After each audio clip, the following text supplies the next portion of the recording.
Menarik 10.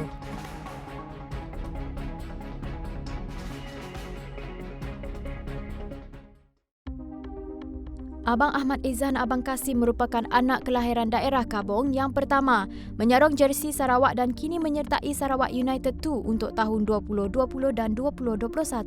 Abang Ahmad yang mesra digelar adik kini berusia 19 tahun memegang peranan sebagai midfielder dengan nombor jersey 15. Beliau mula meminati sukan bola sepak sejak berusia 6 tahun dan terus bergiat aktif dalam sukan ini apabila mulai menyertai Sarawak FA pada tahun 2019. Untuk rekod, beliau pernah beraksi pada Piala Sarawak Adab 40 U25, Sarike FA, Liga Malaysia Piala Belia 2019 Sarawak FA dan Liga Malaysia Piala Presiden 2020 Sarawak United. Baru-baru ini tular di media sosial beberapa gambar yang memaparkan situasi longgokan ribuan kerang yang terdampar di tepi pantai. Gambar tersebut menjadi perhatian warganet berikutan ramai daripada mereka amat menggemari menu masakan berasaskan hidupan laut itu. Namun rupa-rupanya gambar yang tular tersebut bukan berlaku di Malaysia tetapi jauh di luar negara. Menerusi posting seorang pengguna Twitter, gambar tersebut adalah kiriman daripada salah seorang pengikutnya yang menetap di Mesir. Difahamkan fenomena tersebut adalah disebabkan ketibaan musim sejuk yang bakal melanda bumi Anbiya itu dan ianya sebenarnya merupakan perkara biasa setiap tahun. Malaysia di tangga kelima dengan kekuatan tentera di Asia Tenggara, manakala negara jiran Indonesia berada di tangga pertama, memetik laporan dari Global Firepower. Data ini dikumpulkan berdasarkan 8 kriteria, antaranya adalah tenaga kerja, tentera udara, tentera darat, tentera laut, sumber asli, logistik, kewangan dan bentuk muka bumi. Senarai Global Firepower menggunakan lebih daripada 50 faktor individu untuk menentukan markah Power Index negara dengan bermula dari kategori kekuatan ketenteraan dan kewangan hingga kemampuan logistik dan geografi. Bagaimanapun, sebagai sebuah negara yang mempunyai garis pantai terpanjang, Indonesia seharusnya mempunyai kekuatan tentera laut. Tetapi jumlah itu dianggap kecil berbanding Thailand. Untuk rekod, 5 negara di dunia yang mempunyai kekuatan tentera yang luar biasa adalah Amerika Syarikat, Rusia, China, India dan Jepun.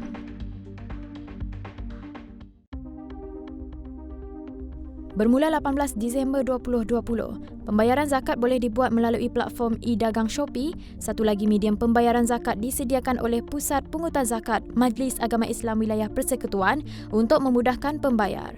Menurut Pusat Pungutan Zakat Majlis Agama Islam Wilayah Persekutuan, dalam kenyataan, melalui platform itu pelanggan Shopee boleh membuat bayaran berbagai jenis zakat termasuk zakat pendapatan, perniagaan, wang simpanan, saham dan zakat emas dan perak serta zakat kumpulan wang simpanan pekerja KWSP.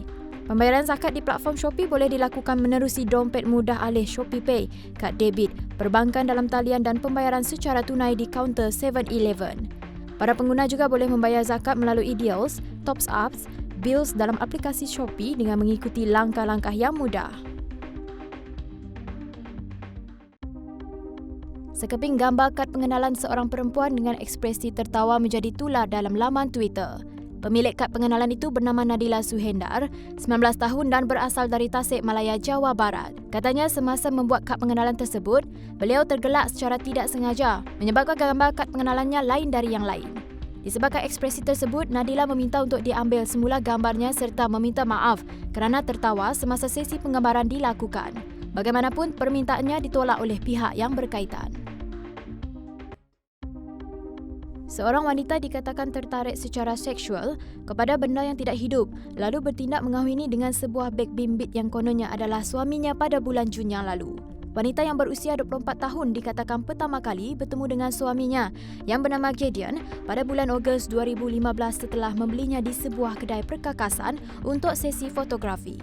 Namun, lama-kelamaan dirinya akui telah jatuh cinta dengan Gideon dan mula bercinta pada bulan November 2015. Wanita tersebut mengharapkan orang sekelilingnya memahami dan tidak memandang serong terhadap orang sepertinya. Perbuatan mengintai atau menghendap termasuk menerusi media sosial perlu diklasifikasikan sebagai perbuatan jenayah oleh kerajaan.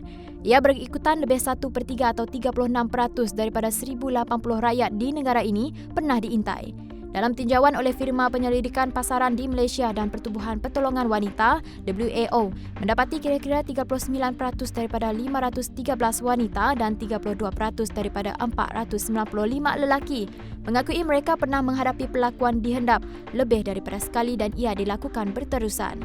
Kerajaan digesa untuk mengklasifikasikan perbuatan ini sebagai jenayah segera supaya pihak berkuasa boleh memberikan maklum balas yang lebih baik, termasuk membuatkan orang ramai tampil membuat laporan selain memastikan mereka yang dihendap dilindungi.